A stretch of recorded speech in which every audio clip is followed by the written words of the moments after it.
안녕하세요. 예, 김경입니다. 먼저 강의 객서를 보시죠. 강의 객서. 오늘 자료 그 강의 객서 말고 두 개 있죠. 강의 객서랑 두 개 있는데요. 첫 번째 조언이라고 되어 있는 거 있죠. 공부 조언. 이거 찾으셨나요? 자, 이거는 감정평가사는 아니고요. 그 5급 공채했던 분이 제가 의뢰를 해서 행정법 부분에 대해서만 어떻게 공부를 잘할 수 있는 방법이 없겠느냐, 좀 글을 하나 부탁했습니다. 그래서 작년에 합격하신 분이 저한테 보내주신 글이에요. 그래서 어떻게 하면 행정법 공부를 잘할 수 있는지 쓰신 거니까 한번 차근차근히 한번 읽어보시기 바랍니다. 요거는 시간 되실 때 읽으시면 돼요.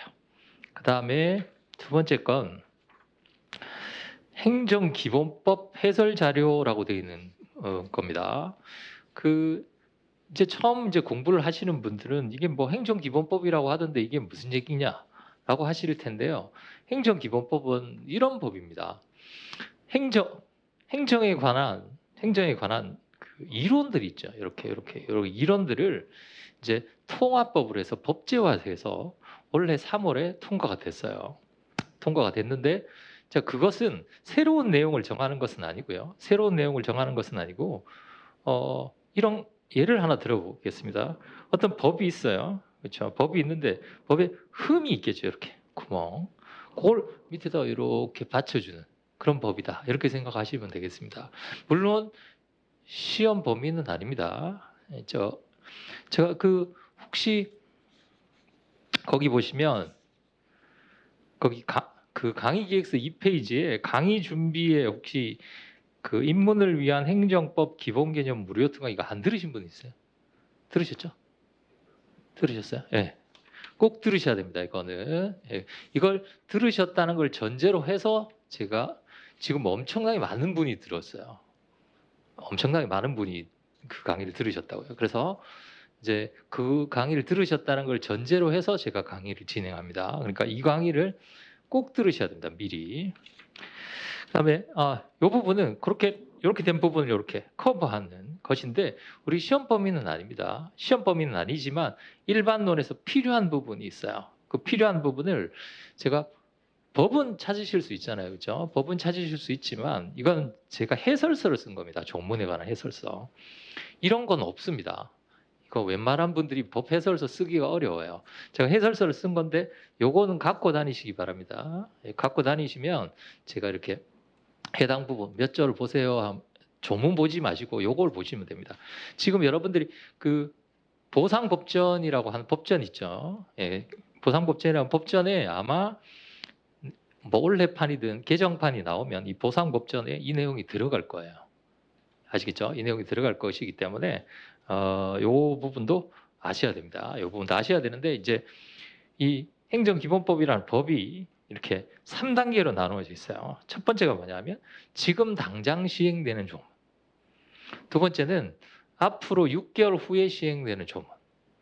그 다음에 세 번째는 2년 후에 시행되는 조문이에요. 저희 시험에 관련된 것들은 거의 다 2년 후입니다. 시행이. 그렇기 때문에 지금 당장은 시행되지 않는다. 이렇게 알아두시면 되겠습니다. 그래서 2년 후인 거는 2년 후다. 그 다음에 6개월 후인 건 6개월 후다 이렇게 써놨어요 제가. 그래서 그거 보시면서 제가 설명을 또 해드리도록 하겠습니다. 요거는 갖고 다니셔야 되고요. 자, 오늘 그 강의 기획서 먼저 보시면 저를 처음 보시는 분들이 많으시겠죠. 저는 원래 그 행정법 강의를 했습니다. 타 국가시험에서 행정법 강의를 18년 정도 했어요. 신림동에서만 18년 정도 하고 그중에서 감정평가사 강의는 6년 정도 됐습니다.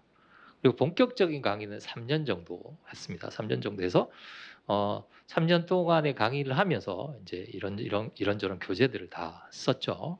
예. 그다음에 거기 첫 번째 페이지에 보시면 연간 강의 일정이라고 나와 있습니다. 첫 번째 페이지에. 그 연간 강의 일정은 이제 나중에 뒤에 페이지에 설명을 해드리겠습니다만 개락적으로 간단히 설명해 드리면 첫 번째는 수요일, 금요일 날 행정법을 할 거고요. 제가 설명해 드렸죠. 저 인문 특강 할 때 두 가지 부분으로 나누어져 있다고요. 행정법에 대한 부분과 그 다음에 법에 대한 부분. 법 3개. 그러니까 법 3개가 시험 범위이지만 이 법을 공부하기 위해서 행정법을 알아야 된다는 거죠.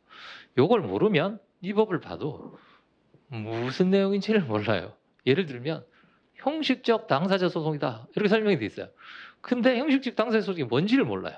그러면은 이걸 공부할 수가 없습니다. 그래서 대부분 다 요걸 먼저 공부하고 그다음에 요걸 다시 공부하는 그런 식으로 단계적으로 나누어져 있어요. 저도 6월부터 이제 매주 수금 16회 동안에 하도록 하고요.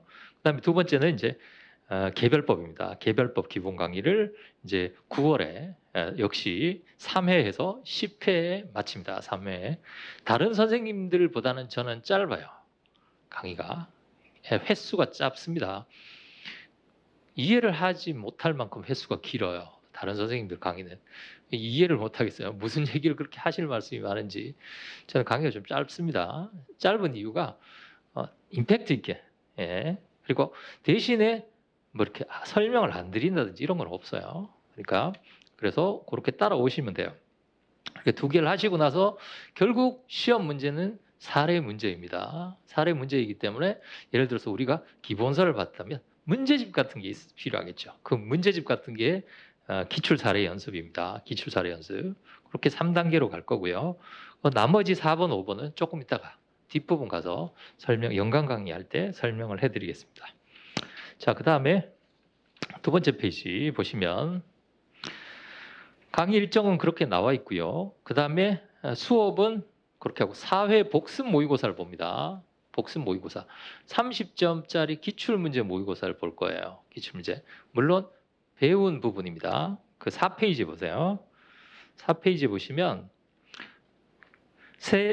네 번째 거에 한 번씩 시험을 보도록 그렇게 되어 있습니다. 그렇죠? 시험이라고 써 있죠. 시험을 보시면 채점을 해서 제가 물론 채점도 하고요. 첨삭도 해드립니다. 채점과 첨삭도 해드리고 그러면 선생님 저는 시험이라고는 주관식 시험이라고는 본 적도 없습니다. 보통 그러시겠죠. 뭐 이렇게 어떻게 쓰는지. 그래서 저희가 4회 시험을 보는데 4회차 때요. 제가 3회차 때 답안 작성법 특강을 해드릴 겁니다. 답안을 어떻게 작성하는지. 그래서 3회차 때 답안 작성법 특강을 해드릴 거예요. 그 다음에 자 보세요. 3회차 때 답안 작성법 특강을 하고 4회차 때 처음 시험을 보실 거예요. 시험을 보시고 그 다음에 5회, 6회쯤에 시험 채점해서 돌려드릴 거 아닙니까? 그렇죠? 그러면 7회나 8회 즈음에 제가 여러분들 그 답안지를 보고 답안 형식을 이렇게 써야 된다. 답안지 상담을 해드릴 거예요. 아시겠죠? 그리고 한 2번 제가 다른 시험에서 해봤는데 한 2번 정도 답안지 상담을 해드리니까 답안의 외형 안에 내용은 그렇다 손 치더라도 외형은 거의 비슷하게 답안이 됩니다. 이게 굉장히 중요해요. 왜냐하면 실제로 답안을 어떻게 써야 되는지 그런 특강을 해주는 곳이 없어요. 그래서 제가 답안 작성법에 대해서 특강도 해드리고 나중에 답안 본인이 쓰시면 요건 요렇게 쓰시라, 요건 요렇게 쓰시라 제가 해드릴 거예요. 그럼 그대로 하시면 됩니다. 법학 답안지는 다 똑같아요. 다른 과목은 잘 모르겠습니다만은 법학 답안지는 같으니까 그렇게 하시면 되겠습니다. 그래서 3회 때 답안 작성법, 4회 때 시험, 그다음에 6회나 7회 때 답안지 상담을 한번 해드릴 거예요. 아시겠죠? 네. 자, 그다음에 다시 2페이지로 오셔서 시험 있는 날은 이제 시험이 몇 번 안 되니까요. 제가 꼭 시험을 보시기 바랍니다. 시험을 보시는 게 굉장히 중요해요. 특이하게 감정평가사 시험은 시험을 보는 거, 모의고사 보는 것이 굉장히 중요한데 지금 학원의 어떤 시스템 자체가 너무 시험 위주로 가고 있어요. 시험 보고 그냥 시험 문제 풀이 해주는 그거는 요행수입니다. 그 문제 안 나오면 뭐 시험 문제만 풀다가는 그건 요행수예요. 조금만 변형하면 못 맞춥니다. 중요한 건 뭐냐면 기본 이론이 탄탄하게 갖추어져 있어야 돼요. 그래야 이렇게 문제를 냈던 걸 이렇게 내도 충분히 요 문제하고 요 문제는 같구나. 그걸 아실 수가 있단 말이죠. 많은 분들이 시험 문제만 계속 풀다가 보니까 나중에 그 시험에 안 나왔던 거 나오니까 하나도 못 써요. 무슨 내용인지도 모르고. 그래서 여러분들은 기본 이론을 탄탄하게 한다. 기본 이론만 탄탄하시면 시험 보는 거 있죠. 시험 보는 거는 뭐 다른 곳에 가서 시험 보셔도 돼요. 그러시면 됩니다. 중요한 건 여기서 기본 이론을 다 잡는 게 중요하다라고 알아두시면 되겠습니다. 그 다음에 강의 교재는 핸드북입니다. 이 책이에요. 예, 행정법 핸드북이라는 이 책이 강의 교재이고 법전을 가지고 오셔야 됩니다. 보상법전이라고 해서 이렇게 생긴 법전이 있어요. 종류는 상관없습니다. 아시겠죠? 두 가지를 들고 오셔야 돼요. 종류는 여러분들이 보시고 그냥 차이가 없어요. 이건 법전이기 때문에 안에 내용이 차이는 없습니다. 그래서 법전 하나 사셔서 들고 오시면 됩니다. 이렇게 두 가지가 되겠습니다. 그 다음에 이제 저희가 이거 행정법 하고 나서는 개별법 하겠죠. 개별법 책은 이 책입니다. 핵심정리보상법규라고 개별법 책은 이 책이에요. 그러니까 요걸 하시고 개별법은 요걸로 합니다. 요걸로 해요. 그래서 지금 책이 이렇게 따로따로 나와 있죠. 나중에 제가 통합서를 하나 쓰려고 합니다. 원래 하나 쓸 겁니다. 두 가지를 합쳐진 책. 그래서 지금 기본 강의는 이걸로 들으시고 통합서는 심화 강의를 해서 따로 강좌를 개설할 거예요. 그거는 그때 가서 선택이니까요. 네, 그렇게 되어 있어요. 그 다음에 마지막 그 문제집 강의 있죠. 문제집 강의로 하는 게 바로 이 책입니다. 이 책. 기출사례 보상법규라고 해서 이게 문제집이에요. 이 문제집이 50문제가 들어가 있습니다. 사례 문제. 50문제가 들어가 있어서 이 문제만 풀어보시면 충분합니다. 타 사례집하고는 비교 불가해요. 난이도나 이런 것들이 비교 불가합니다. 그냥 아무거나 내는 그런 문제집이 아니고요. 시험에 나올 만한 쟁점을 제가 다 썼어요. 써서 요렇게 해서 문제를 만들었습니다. 그래서 이 안에 절반 정도는 기출문제예요. 그러니까 기출문제집 보시잖아요. 기출문제 보실 필요 없습니다. 이것만 보면 돼요. 이 안에 기출문제가 다 들어가 있어요. 50%는 기출문제고 50%는 제가 만든 사례 문제입니다. 그래서 이 문제만 보시면 충분합니다. 그리고 나머지는 그냥 약술 문제 같은 거는 이 책 있죠. 기본서로 그냥 암기만 하시면 돼요. 아시겠죠? 네. 자, 그래서 그렇게 되어 있다. 강의 특징은 이제 평가사 시험에 특화된 강의로 진행을 할 겁니다. 그래서 이 책은 원래 감정평가사 시험 전용으로 나온 책은 아닙니다. 이 책은 일반 국가시험, 모든 주관식 국가시험 용도로 나온 거예요. 잘 들으세요. 제가 이 책에 다 하지 않습니다. 필요한 부분만 발췌해서 합니다. 들으실 때 필요한 부분만 줄을 그으시고 나머지 필요 없습니다 하는 부분은 X 쳐 두시면 돼요. 그리고 나중에 이걸 뭐 스프링 제본 같은 거 하시는 거 좋겠죠. 마지막에 스프링 제본 하셔가지고 제가 안 보셔도 된다고 하는 부분 있죠. 그건 다 빼시고 그거 다 빼줍니다. 여기 인쇄소나 이런 데 가면 이렇게 다 빼셔서 그것만 스프링 제본을 하시는 거예요. 그러면 여기서 한 3분의 2 정도로 줄어들 겁니다. 그것만 계속 보시면 됩니다. 아시겠죠? 예. 이건 뺄 필요가 없고요. 이건 원래 평가사 시험용으로 나온 것이기 때문에 그렇습니다. 아시겠죠? 다 보실 필요가 없습니다. 이 부분에. 자, 그래서 특화된 강의로. 그래서 제가 평가사 시험에는 이렇게 나온다. 라는 식으로 설명을 해드릴 거예요. 설명을 해드릴 건데 그러면 여기 보면 타 국가시험의 책에 보시면 이렇게 국가시험에 몇 번 나왔다. 뭐 몇 년도에 나왔다. 몇 년 표시가 있어요. 근데 그 표시에 감정평가사 시험에 대한 표시는 없습니다.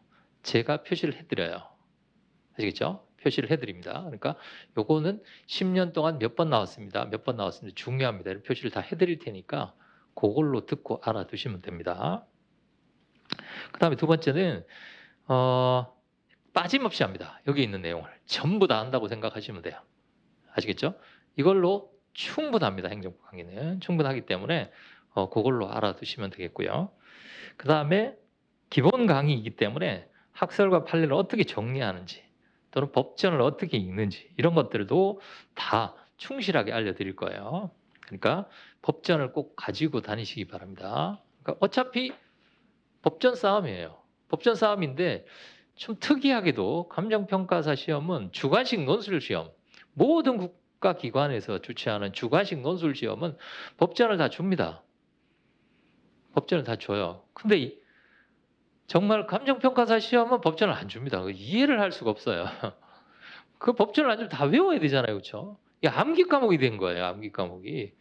이해를 위주로 하는 과목이 돼야 되는데 암기 과목이 돼버렸어요. 그래서 많은 분들이 조문 외운다고 막 그러시죠. 몇 절은, 1절은 뭐 2절은 뭐 정말 그건 정말 터무니없는 얘기예요. 그래서 요즘은 제가 그래서 수업 시간에도 이런 얘기 많이 말씀드렸는데 그래서 지금은 어떻게 하냐면 시험 문제에 조문을 줘요. 요즘 기출 문제는 조문을 다 줍니다. 그럼 이제 외우실 필요가 없다는 거죠. 조문을 주기 때문에. 이해가 되시죠? 예. 예전에는 조문을 안 줬어요. 그래서 막 스터디하는 행정소송법 조문 외우기 스터디 그거 정말 어리석은 겁니다. 모여가지고 그걸 왜 외우고 있어요? 조문만 주면 되는데. 그렇죠? 이제 없어졌어요 그런 거. 왜냐하면 조문을 주니까요. 조문을 주니까. 어쨌든 처음부터 끝까지 제가 차분히 설명을 해드리겠습니다. 그 다음에 질문사항은 거기 전화번호가 하나 나와 있죠. 여기로 문자는 받지 않습니다. 그래서 카카오톡으로만 질문해 주시면 2, 3일 안에 답을 해드리겠습니다. 뭐 실강 들으시는 분들은 그냥 저한테 질문하시면 되고요. 쉬는 시간에 질문하시면 돼요. 쉬는 시간에 저 여기 항상 앉아 있습니다. 갈 데가 없기 때문에 쉬는 시간 또는 마치고 나서 얼마나 좋습니까? 예, 바로 질문할 수 있다는 게 예, 그러니까 질문을 많이 하시기 바랍니다. 그 다음에 강의 준비는 여기에 나와 있는 4월 28일 날 한 거 이거 꼭 들으시기 바랍니다. 예, 들으셨나요 혹시? 들으셨으면 나중에 이거 그 행정법 기본 강의를 다 들으시고요. 이제 다 들으셨을 거 아니에요? 다 들으시고 나서 그 입문 강의를 다시 한번 들어보세요. 느낌이 전혀 다릅니다. 들으시면 아 그게 그거였구나. 또 느낌이 달라요. 그래서 조금 내가 오래간만에 공부하는데 하실 때는 그거 한번 들어보시는 거죠. 들어보시면 전체적으로 처음 들었을 때의 느낌과 전체적으로 한번 배우시고 들었을 때 느낌이 완전 다릅니다. 그래서 꼭 그렇게 해보시기 바랍니다. 그 다음에 핸드북의 특징은 제가 이 핸드북 원래는 제가 기본서로 했어요. 핵심 정리 행정법이라는 기본서로 했는데 이 책으로 하게 된 이유는 그 책하고 이 책은 달라요. 이 책은 뭐냐면 그 책에서 내용이 이만큼 있으면 이 책에서는 요만큼밖에 없어요. 왜냐하면 예를 들어서 근거가 2개다. 그럼 근거 2개를 답안지에 쓰기가 어렵잖아요. 그렇죠? 그중에서 조금 더 중요한 근거만 쓰고 나머지는 버렸어요. 그러니까 답안 분량으로 써놓은 겁니다. 그러니까 훨씬 더 어떤 책의 용량이 작다. 그래서 이 책을 선택하게 된 겁니다. 그러니까 본격적으로 이제 처음 시작부터 좀 본격적으로 하자라는 겁니다. 그리고 수업 분량을 좀 줄이는 거죠. 아시겠죠? 그래서 핸드북만으로도 충분히 국가시험 대비할 수 있습니다. 그 다음에 2008년부터 2020년까지 각 국가시험의 기출 표시가 다 되어 있습니다. 아시겠죠? 기출된 쟁점. 그러면 감정평가사 시험 기출 부분은 제가 설명을 해드려요. 요거는 기출 몇 년도의 기출 10년치만 보시면 됩니다. 10년 전에 하고 지금 하고는요. 완전 난이도라든지 어떤 초점이 완전 다릅니다. 그때는 너무 쉬워요. 지금 너무 어렵고요. 그러면 어떻다는 거예요? 10년 동안 한 번도 난이도는 내려가 본 적이 없습니다. 문제는 짧았던 적이 없어요. 무조건 문제는 길어지고 난이도는 올라갑니다. 그래서 기출 문제를 보시는 것도 좋아요. 좋지만 그 기출 문제 수준으로 공부를 하셔서는 그 다음 연도의 문제를 맞추기가 그 시험은 어렵다는 겁니다. 아시겠죠? 그렇기 때문에 정말 조금 더 깊이 있게 공부를 하셔야 됩니다. 그 다음에 별표도 표시되어 있어요. 그리고 특히 중요한 평가사 시험에 특히 중요한 테마가 있겠죠. 그런 것들은 제가 따로 말씀을 드립니다. 수업 시간에. 요거는 중요합니다. 요거는 다른 국가 시험에는 중요하지만 우리 시험에는 중요하지 않습니다. 이렇게 다 분류를 해드릴게요. 분류를 해드릴 테니까 그걸 들어서 표시를 꼭 해두시기 바랍니다. 표시를 해두시면 돼요. 다음 페이지에 보시면 연간 강의 일정 아까 말씀드렸죠.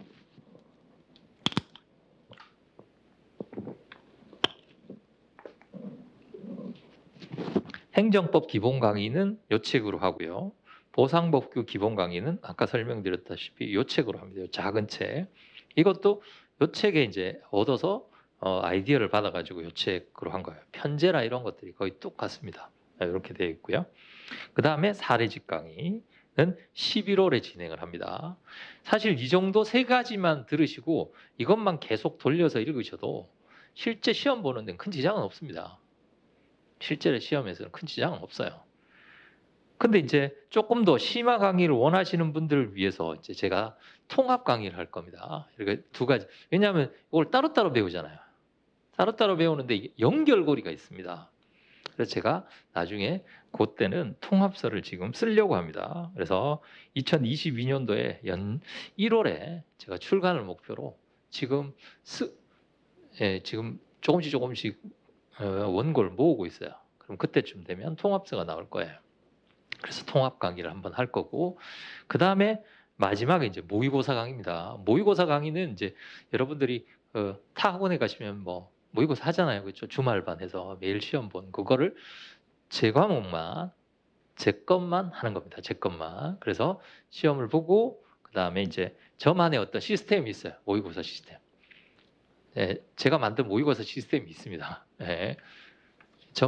그래서 저만의 모의고사 시스템대로 예를 들면 시험을 보고 그다음에 첨삭을 해드리고 첨삭을 해드리고 전 최고 답안을 뽑아요. 제가 뽑아서 최고 답안 강평을 해드립니다. 왜냐하면 많은 분들이 최고 답안을 뽑으면 그게 다 진리라고 생각하시잖아요. 그래서 최고 답안의 좋은 점, 안 좋은 점을 강평을 해드려요. 그러면 여러분들이 쓰신 답안에다가 좋은 점 빨간색으로 써놓고 안 좋은 점 써놓으면 최고 답안이 고스란히 자기게 됩니다. 아시겠죠? 그래서 최고 답안 강평을 해드리고 저는 답안 채점 후기 제가 이제 최고 답안 뽑으면서 채점 후기를 또 해드려요. 그러니까 평을 해야 하는 거죠. 이런 건 좋다, 이런 건 나쁘다. 저만의 시스템이 있어요. 모의고사 시스템. 그 시스템대로 할 예정입니다. 이거는 이제 내년도의 문제죠. 저희는 이제 여기까지 가기 위해서 아시겠죠? 여기까지 가기 위해서 이제 첫 단추를 깬다 이렇게 생각하시면 됩니다. 예.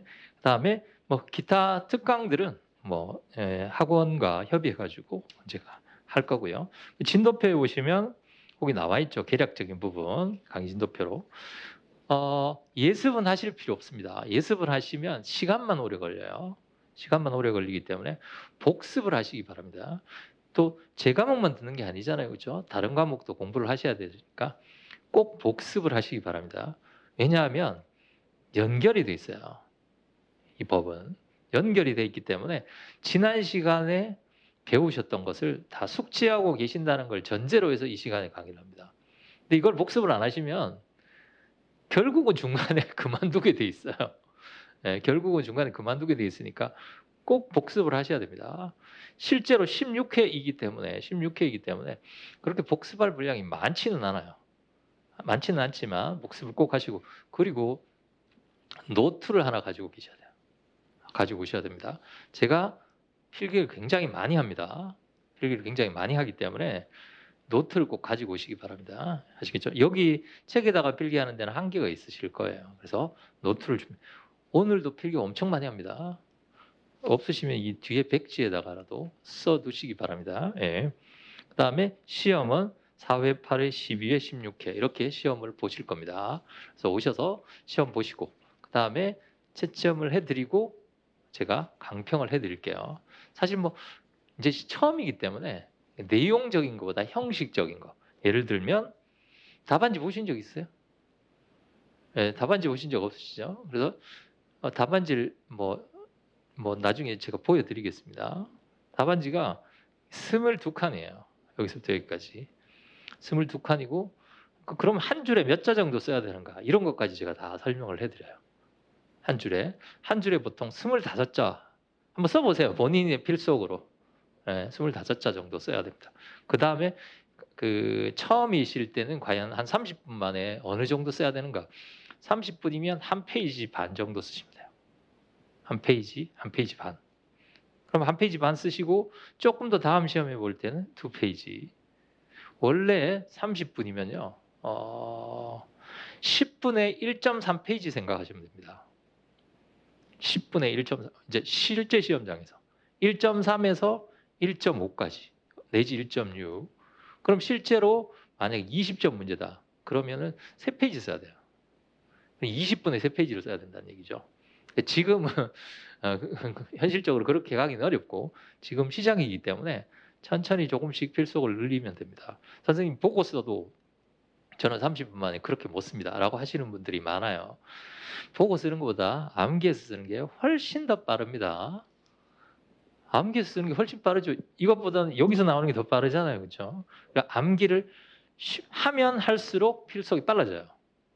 아시겠죠? 그래서 뭐 그렇다. 시험 보는 부분에 대해서는 제가 그거 할 때 써드리도록 그렇게 하겠습니다. 자, 오늘은 핸드북 1페이지부터 그렇게 나가도록 하겠습니다. 1페이지부터.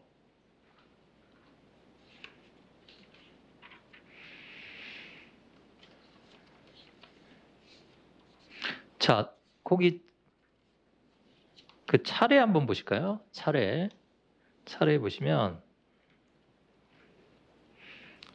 제1부 행정법 총론이라고 되어 있고요.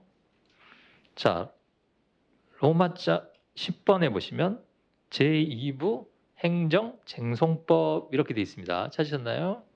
그 다음에 페이지 넘기시면 제3부 행정법 강론 이렇게 되어 있습니다. 아시겠죠? 부가 3개예요.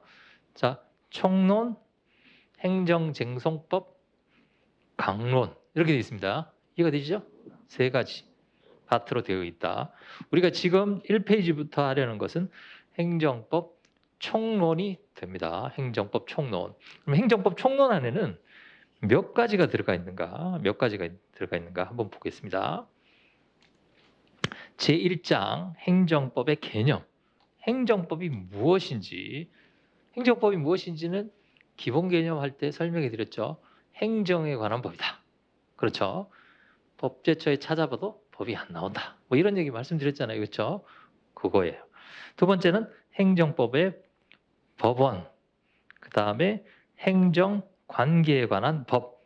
자, 행정관계법이 아니라 행정법 관계입니다. 그 오자예요. 행정법 관계. 자, 1장, 2장, 3장 이렇게 되어 있습니다. 1장, 2장, 3장. 자, 1장, 2장, 3장이 행정법의 어떤 서론적인 부분입니다. 아시겠죠? 1장, 2장, 3장. 자, 1부터 3까지. 이게 이제 일반론에 대한 얘기예요. 자, 우리가 지금 총론하고 있습니다. 총론, 그 다음에 두 번째는 쟁송법, 그 다음에 세 번째는 강론. 이렇게 돼 있었죠. 자, 이게 1장이 일반이고 제 4장에 보시면 행정의 행위형식이라고 되어 있습니다. 행위형식.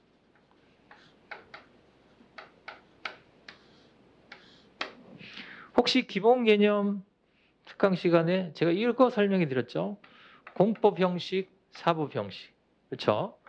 권력 관계, 비권력 관계. 기억나시나요? 행정 입법, 행정 계획, 행정 행위, 공법상 계약, 사실행위, 행정 지도. 그래서 7개 있다 그랬잖아요. 그렇죠? 그게 바로 행정의 행위 형식이에요. 모습. 거기 보시면 행정 입법. 그렇죠? 여기 있네요. 행정 입법. 쭉 내려보시면 제2항 행정규칙 안에 제3항에 보시면 제2절에 보시면 행정계획. 쭉 내려와 보시면 제3절 행정행위. 아시겠죠? 이렇게 3가지. 그 다음에 순서대로 이렇게 되어 있어요. 이게 바로 행정을 하는 모습. 그러니까 총론에서 파트 두 번째 파트다. 이렇게 생각하시면 돼요. 쭉 이렇게 갑니다. 페이지 넘겨보세요. 그래서 차례 로마자 7번에 보시면 오른쪽에 거기 단계적 행정이 공법상 계약 사실행위 지도라고 되어 있죠. 자, 그리고 제5장이 뭡니다. 절차와 정보.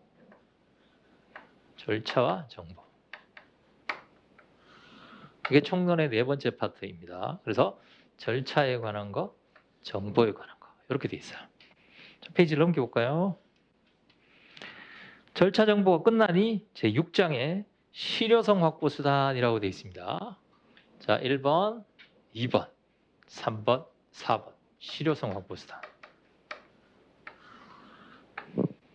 아시겠죠? 실효성 확보 수단. 거기 보면 나오죠? 차례 8번에 보시면 제6장 실효성 확보 이렇게 돼 있잖아요. 그렇죠? 실효성 확보. 그 다음이 쭉 내려보시면 제7장 손해 전보.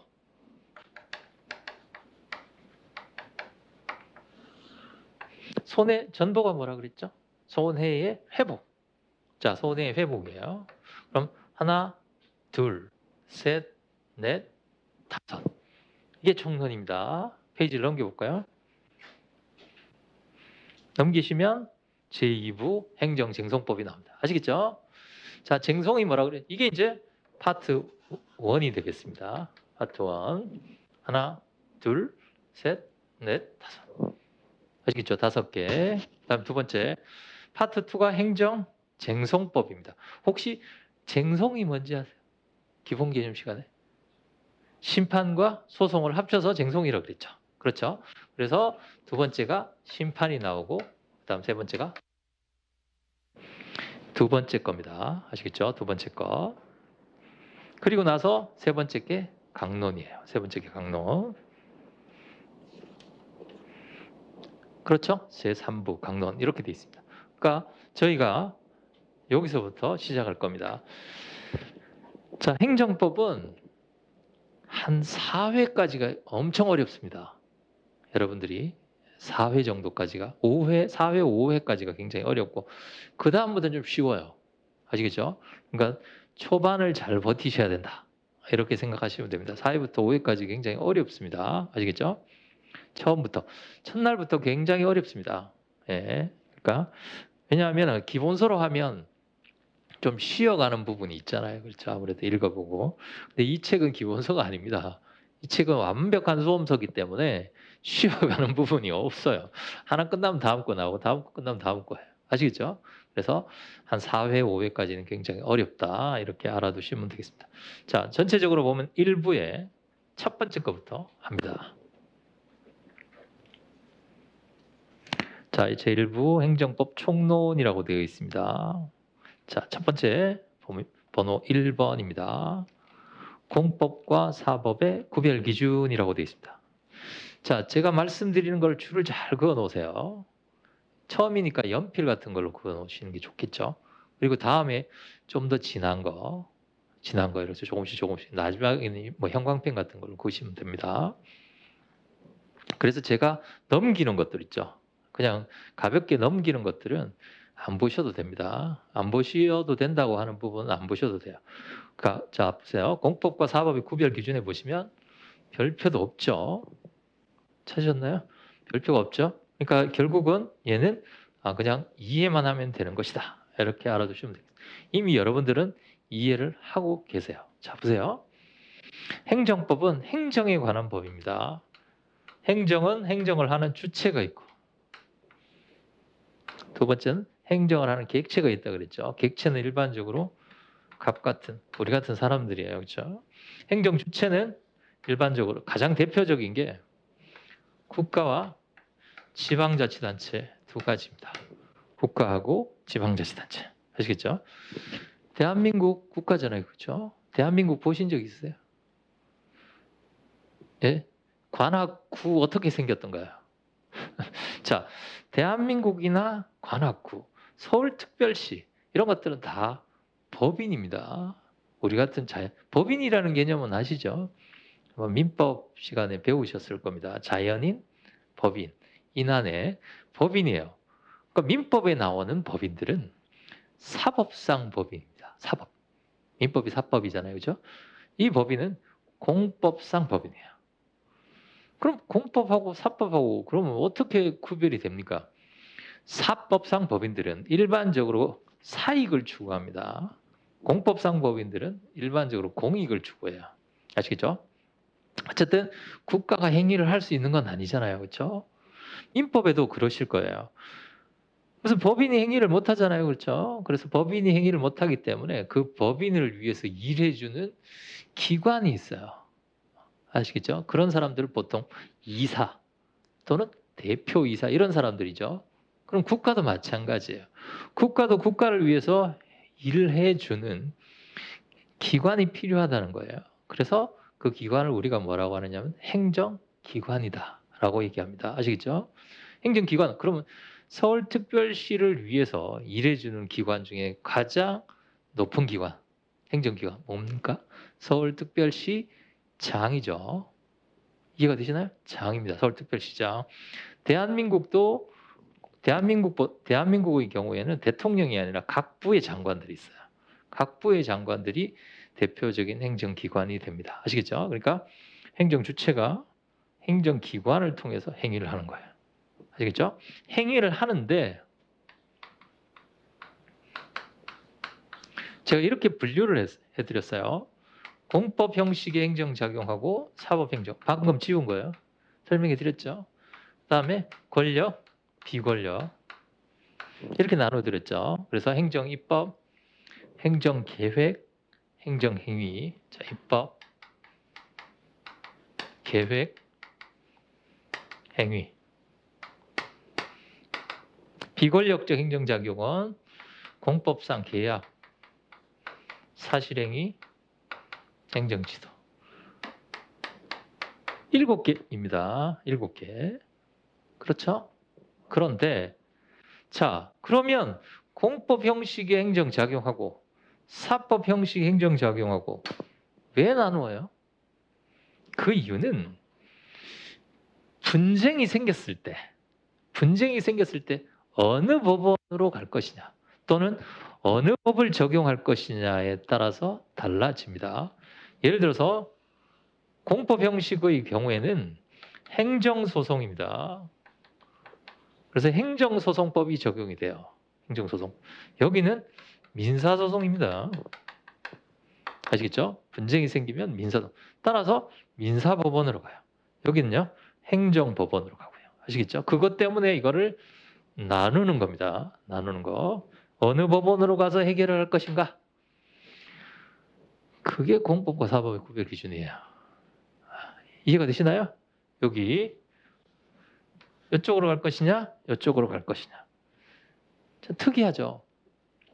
갑하고 을하고 분쟁 생기면 민법, 민사소송. 아시겠죠? 그럼 행정주체하고 사인하고 분쟁 생기면 원래 행정법, 행정소송 이렇게 가야 될 것 같은데 행정주체하고 사인 간에도 민사소송으로 가는 경우가 있다는 거예요. 이해가 되시나요? 민사소송. 그럼 이걸 어떻게 나눌 것이냐? 학설이 공익설, 뭐 이익설, 뭐 성질설, 주체설 등이 대립된다. 여기에 나와 있는 학설들은 주장하시는 분 다 돌아가셨어요. 옛날의 학설입니다. 옛날의 학설이기 때문에 안 보셔도 됩니다. 자, 판례는 종합적으로 판단한다. 검토 종합적으로 판단하는 것이 타당하다라고 되어 있습니다. 여기서 중요한 건 뭐냐면 그럼 종합적으로 판단하는데 그럼 종합적으로 어떻게 판단한다는 얘기냐? 자, 제가 설명해 드렸습니다. 기본 개념 특강 시간에 거기에 나와 있는데 셋째 줄에 보시면 공익 실현을 직접 목적으로 하고 있는 경우 요것만 아시면 돼요. 기억나시나요? 제가 요거 구별하는 거 공익 실현이라고 그랬어요. 제가 그때 딱 그것만 뽑아가지고 설명해 드린 겁니다. 공익 실현. 요거는 공익이에요. 요건 뭐라고 그랬죠? 혹시 기억나시나요? 권력, 비권력은 우월한 지위에서 하는 일방적 행위인가? 아시겠죠? 우월한 지위에서 하는 일방적 행위인가로 구별이 됩니다. 우월한 아시겠죠? 일방적 행위. 일방의 반대말은 뭔가요? 합의죠. 그렇죠? 합의해서 하는 것 중에 가장 대표적인 게 계약입니다. 공법상 계약. 계약은 합의해서 하는 거잖아요. 그렇죠? 계약을 일방적으로 할 수가 없잖아요. 그렇죠? 그래서 공법상 계약이 나오는 거예요. 아시겠죠? 예. 이렇게 돼 있다. 공익을 중심으로 구별을 한다. 자, 목차를 한번 보겠습니다. 문제 상황, 학판검. 자, 이거는 알아두셔야 됩니다. 문, 학, 판, 검이에요. 거의 대부분의 쟁점들은 이 목차로 되어 있습니다. 1번 문. 문제점, 문제 상황 다 좋습니다. 학설, 판례, 검토. 자, 어떤 사안이 나옵니다. 어떤 사안이 이렇게 나와요. 그죠? 사안이 나옵니다. 그럼 그 사안에서 출제하시는 분이 물어보고자 하는 게 있을 거 아니에요. 그렇죠? 나는 수험생들이 이런 걸 아는지 물어보고 싶다. 물어보고 싶다고 해봅시다. 예를 들어서 요거하고 요거의 관계에 대해서 아는지 한번 내가 물어보고 싶다. 그럼 물어보고 싶은 게 뭐냐 하면 쟁점입니다. 또는 뭐 논점이라고 합니다. 아시겠죠? 물어보고 싶다. 그러면 예를 들어서 문제를 예를 하나 들어보겠습니다. 관악구에서 홍콩 반점에다가 자장면을 시켜 먹었습니다. 시켜 먹었는데 돈을 안 줍니다. 아시겠죠? 그래서 홍콩 반점이 소송을 제기하고자 한다. 민사소송으로 해야 되느냐? 행정소송으로 해야 되느냐? 이렇게 물어봤어요. 이해가 되시나요? 그렇게 물어봤습니다. 그럼 문제점에다가 뭘 써야 돼요? 민사소송인가? 행정소송인가? 이해가 되시죠? 민사소송인가? 그럼 그걸 어떻게 나눠요? 나누는 기준이 있어야 될 거 아니에요? 아까 보셨다시피 민사소송으로 가려면 사법관계, 행정소송으로 가려면 공법관계. 이게 나누는 기준이 있어야 되겠죠? 그 기준에 관해서 학설의 대립이 있단 말이죠. 2번에. 이해가 되시나요? 그래서 이익설, 성질설, 주체설 등이 대립한다. 예를 들어서 문제점. 민사인지, 행정인지가 문제가 된다. 학설은 A설, B설, C설이 있다. 이게 학설이에요. 아시겠죠? 이해가 되시나요? 그럼 A설, B설, C설에 따라서 약간 차이가 생길 수 있잖아요. 그렇죠? 어떤 거는 공익을 기준으로 한다. 어떤 건 성질을 기준으로 한다. 자, 판례는 A설, B설, C설도 아닌 D설입니다. 종합적으로 검토한다. 아니면 뭐 이 중에서 A설 중에 A설이다. 이렇게 볼 수도 있고요. 아시겠죠? 뭐 사안에 따라서. 그럼 학설은 D, 판례는 D다. 자, 그러면 문제가 민사인지 행정인지가 문제가 된다. 두 번째, 학설은 이런 학설이 있다. 두 번째, 판례는 D다. 검토는 뭐냐면, 자 보세요. 여기서부터 여기까지는 일반론에 있는 걸 갖다가 써주는 겁니다. 검토는 뭐냐면 내가 A, B, C, D 중에 하나를 취하겠다 라는 거예요. 검토는 나의 견해입니다. 나의 견해. 아시겠죠? 그러면 여러분들 견해를 취하시라는 게 아닙니다. 나는 왠지 A가 마음에 든다. 그렇게 하지 마시고 제 책에 있는 대로 검토를 쓰세요. 검토 의견을. 그럼 제 책에 있는 건 D설입니다. 제 책이 D설이죠. 요거하고 똑같잖아요. 그렇죠? 종합적으로 검토한다는 것이 타당하다. 만약에 D설이다. 그러면 자 보세요. 시험 문제의 문학판검으로 끝나면 안 되죠. 질문이 뭐였어요? 민사와 행정 어느 소송으로 갈 것인가? 라고 했는데 나는 종합적으로 판단하는 견해를 취했다. 그럼 종합적으로 판단해가지고 민사소송으로 갈 것인지 행정소송으로 갈 것인지 답을 써야 될 거 아니에요. 질문에 관한 답. 그게 다섯 번째 설문의 해결이에요. D학설에 따른다면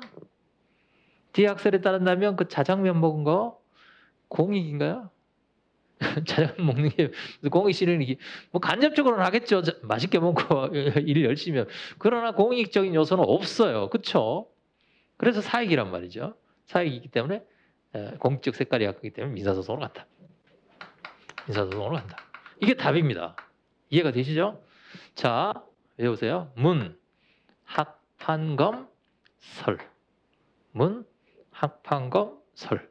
아시겠죠? 그러면 여러분들이 암기를 하신다고 할 때 무엇을 암기하셔야 되는가? 이걸 암기하셔야 되겠죠. 합판검을. 왜냐?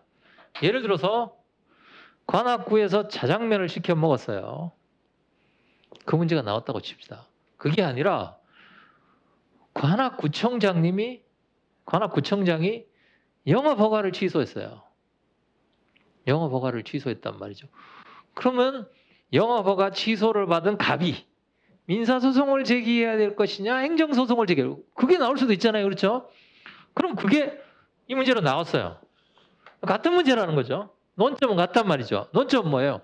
민사냐, 행정이냐. 이게 논점입니다. 그러면 여기서 민사냐, 행정인지가 문제가 된다. 그러면 이 문제점하고 이 문제점은 약간 다르겠죠. 여기는 자장면을 시켜 먹고 돈을 갚지 않은 게 민사냐, 행정이냐고. 여기는 영업허가 취소된 게 민사냐, 행정이냐. 이건 똑같죠. 합판검은. 그렇잖아요. 요거 할 때는 이익설 해야겠다. 요거는 종합설. 이렇게 하면 안 된단 말이죠. 나는 종합설이다. 그럼 학설 ABC, 판례 D, 검토 D. 그럼 D에 따르면 2번은 무슨 소송인가요? 우월한 지위와서는 일방적 행위죠. 그렇죠. 일방적 행위이기 때문에 권력관계거든요. 권력관계는 공법관계. 행정소송이 된다. 따라서 합판검은 같지만 문제점과 설문은 달라지는 거예요. 문제에 따라서. 이해가 되시죠? 문제에 따라서 달라진다. 따라서 요거는 연습을 해야 된단 말이죠. 그러면 어떤 문제는 민사소송으로 가고 어떤 문제는 행정소송으로 가고 이렇게 되겠죠? 그럼 요거를 판단하는 걸 공부를 해야 돼요. 그 공부가 바로 사례집으로 공부를 하는 겁니다. 이해가 되시죠? 자, 여기서 갔다. 자, 앞으로 답안을 쓰실 때 문제점. 그래서 제가 답안 작성법 특강 시간에 문제점을 어떻게 쓸 것인지, 설문을 어떻게 쓸 것인지에 대해서 3회차 때 제가 설명을 해드려요. 이해가 되시나요? 그럼 선생님이 합판검은 왜 합판검은 지금 수업 시간에 하잖아요. 그렇죠? 수업 시간에 배운 걸 가지고 이렇게 하면 되겠다. 이해가 되시나요? 자, 그럼 공법과 사법의 구별 기준에서는 그것만 하시면 돼요. 왜 문제가 되는가? 왜 문제가 된다 그랬죠? 공법과 사법을 구별하는 이유는 무슨 소송으로 갈 것인지, 즉 행정소송으로 갈 것인지 아니면 민사소송으로 갈 것인지를 구별하기 위한 겁니다. 아시겠죠? 행정소송으로 갈 것인지 민사소송으로 갈 것인지.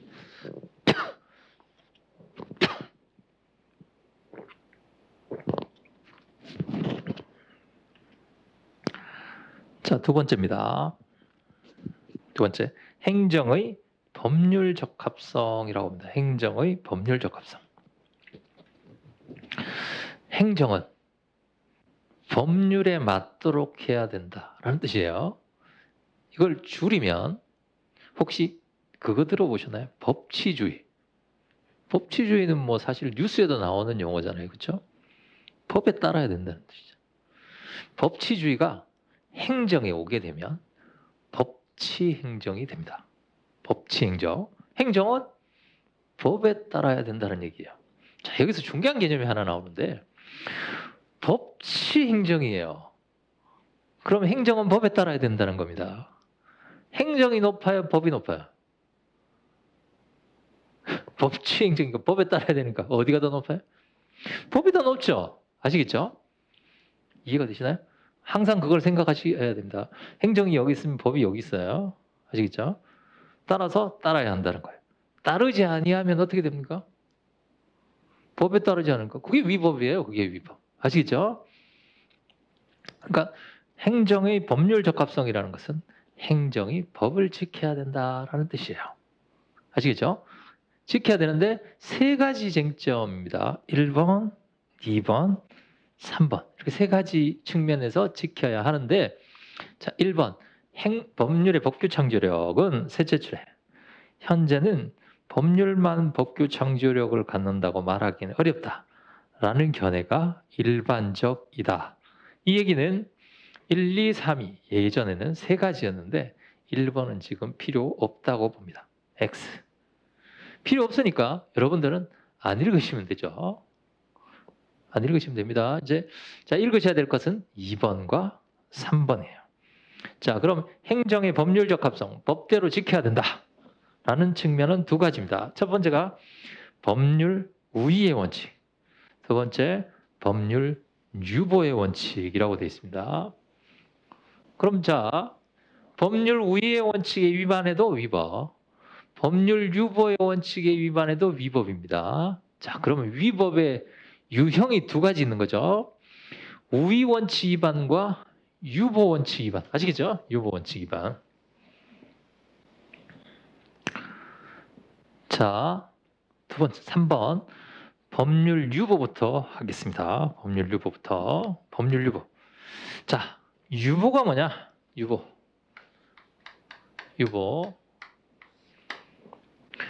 유보는 근거를 말합니다. 근거. 아시겠죠? 법률 유보의 원칙이란 거기 법적 근거를 갖고 있어야 한다는 원칙. 근거가 핵심이에요. 아시겠죠? 자, 법률 유보 원칙. 행정은 법적 근거를 갖고 있어야 한다. 예를 들면, 자, 여기 보세요. 행정에서 제일 중요한 거, 행정의 행정식 7개 있다 그랬죠. 제일 중요한 게 뭐라 그랬죠? 혹시 기억나시나요? 행정, 행위가 제일 중요하다 그랬어요.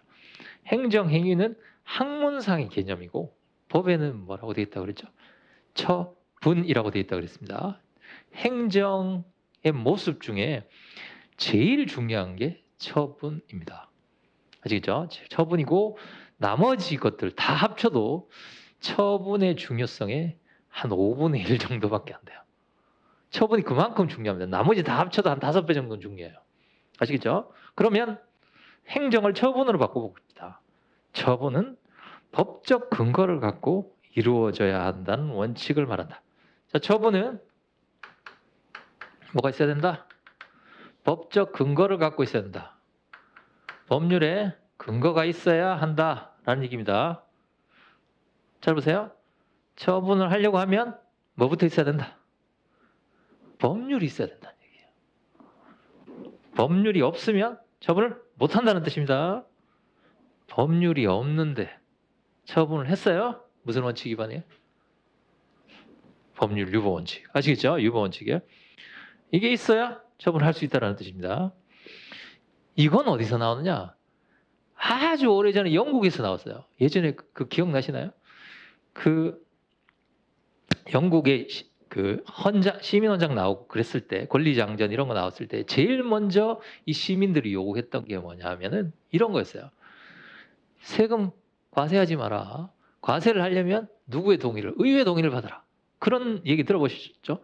법률 없이는 세금 없다. 뭐 그런 얘기 들어보셨을 거예요. 세금 하기 전에 뭘부터 있어야 된다? 법률부터 만들어라. 이겁니다. 그게 바로 법률 유보의 원칙입니다. 아시겠죠? 여기서 말하는 둘째 줄의 법률은 요거 잘 알아두세요. 형식적 의미의 법률을 말한다. 여기 바로 형식적 의미의 법률입니다. 자, 형식적 의미의 법률은 뭐냐? 형식적 의미의 법률은 의회가 만든 법률을 말합니다. 국회가 아시겠죠? 의회가 만든 법률. 자, 의회가 만든 법률의 특징이 있어요. 특징이 뭐냐면 특징이 끝이 무슨 법, 무슨 법률 이렇게 끝납니다. 무슨 법, 무슨 법률 이렇게 끝나요. 우리 시험 3법도 다 법 이렇게 끝나죠. 공익사업을 위한 토지 취득 및 보상에 관한 법률, 부동산 가격 공시법, 감정평가법 이렇게 끝나잖아요. 그렇죠? 네, 의회가 만 이해가 되시죠? 법률을 말한다. 적용 범위 학설의 대립이 있는 것 같지만 사실은 학설의 대립이 없습니다. 여기도 거기에 마지막 줄에 보시면 중요사항 유보설 이것만 알아두시면 됩니다. 중요사항 유보설. 자, 동그라미 3번에 보시면 사례별로 판단해서 일반 공중이나 시민에게 중요하고 본질적인 것은 유보가 뭐예요? 근거가 있어야 한다. 다시 말씀드리면 중요한 사항은 법에 근거가 있어야 된다. 그럼 선생님 중요한 게 뭡니까?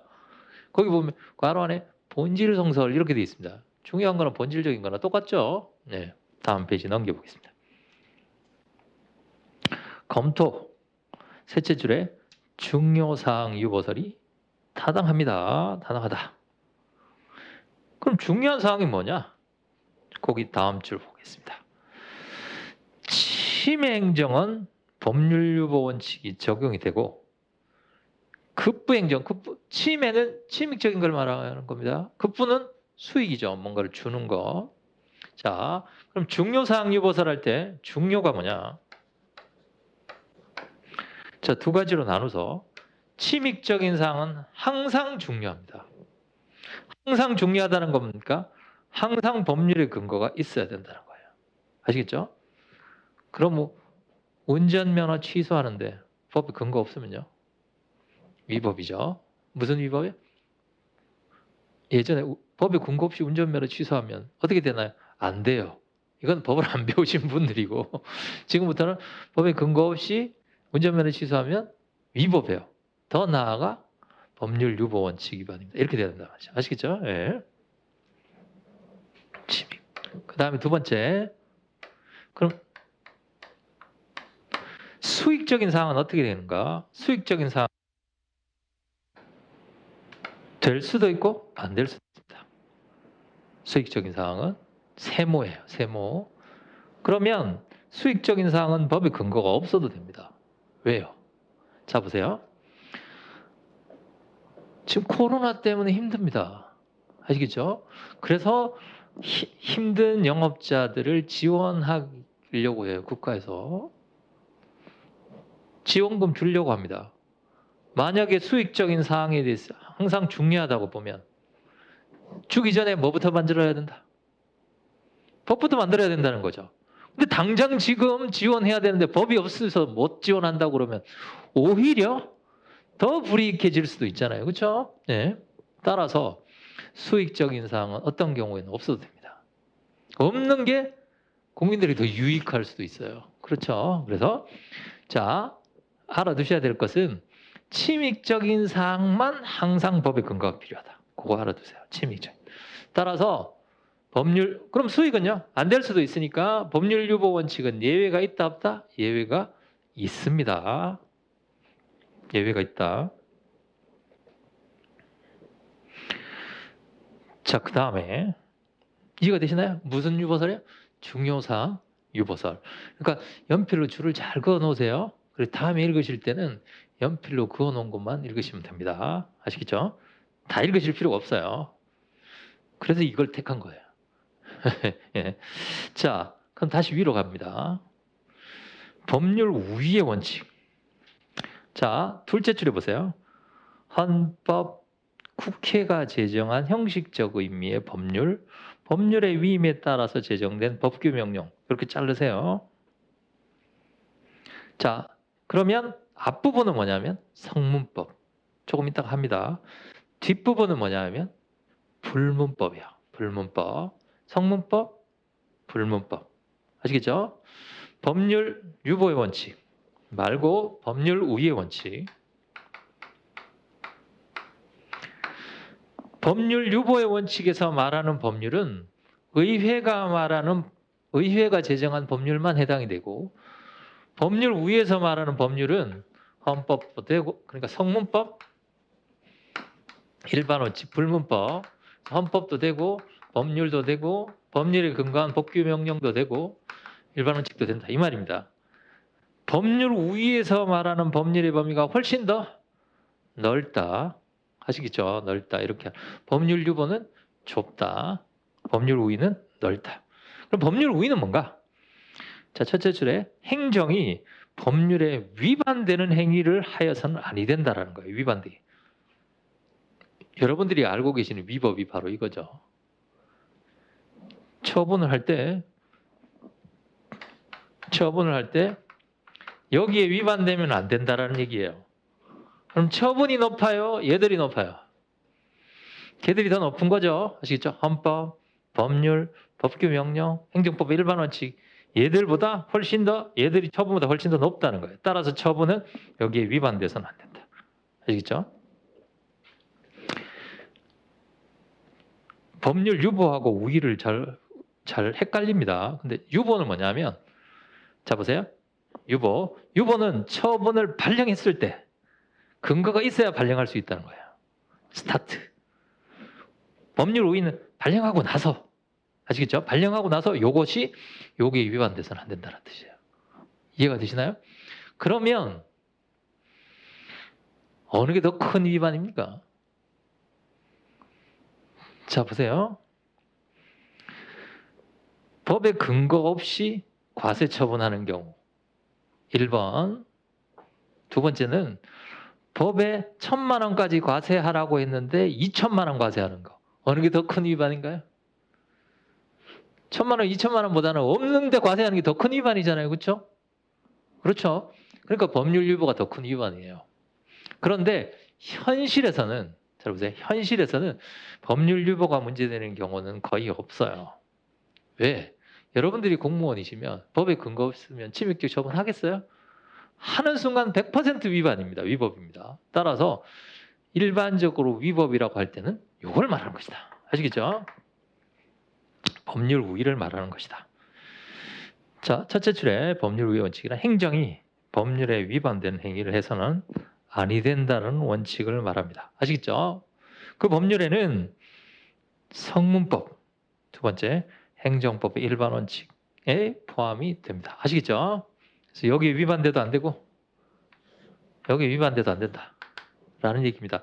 위반되어서는 아니 된다는 것은 처분보다 어디가 더 높다? 법이 더 높다는 거예요. 그게 바로 법치행정입니다. 아시겠죠?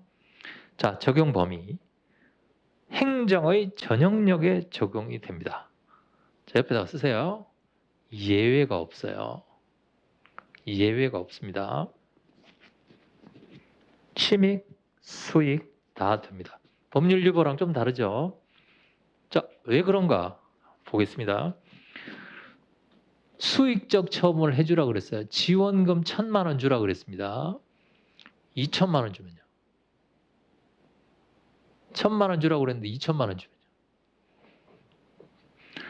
세금 10% 깎아주라고 되어 있는데 30% 깎아주면 받는 사람은 고맙죠. 그럼 자꾸 깎아주면 국가는 파탄난단 말이죠. 위법이에요. 아시겠죠? 수익도 지켜야 됩니다. 아시겠죠? 수익도 지켜야 된다. 자, 정리를 합니다. 법률 유보와 법률 우위의 차이는 법률의 사이즈가 다르다. 여기는 의회가 만든 거, 여기는 모든 법. 두 번째는 법률 유보 원칙의 경우에는 침익적인 경우에만 적용이 되고 수익은 완화되는데 법률 우위의 원칙은 그런 것이 없다. 아시겠죠? 예외 없이 적용이 됩니다. 그리고 마지막으로 우리가 법치행정 또는 여기 위반되면 뭐라 그랬죠? 위법이라 그랬죠. 위법. 위법이 법 위반을 말하는 거거든요. 아시겠죠? 법 위반. 법 위반의 유형이 두 가지라는 거예요. 이거랑 이거랑. 유형이 두 가지. 그런데 일반적으로는 이 유형은 별로 없어요. 일반적으로는 요겁니다. 아시겠죠? 그럼 우리가 위법이다라고 할 때는 뭘 말하는 것이다? 법률 우위의 원칙만을 말한다. 이렇게 알아두시면 됩니다. 아시겠죠? 예. 자, 그 다음에 3번입니다. 한 5분 정도, 아니, 한 10분 정도 쉬었다가 하도록 하겠습니다.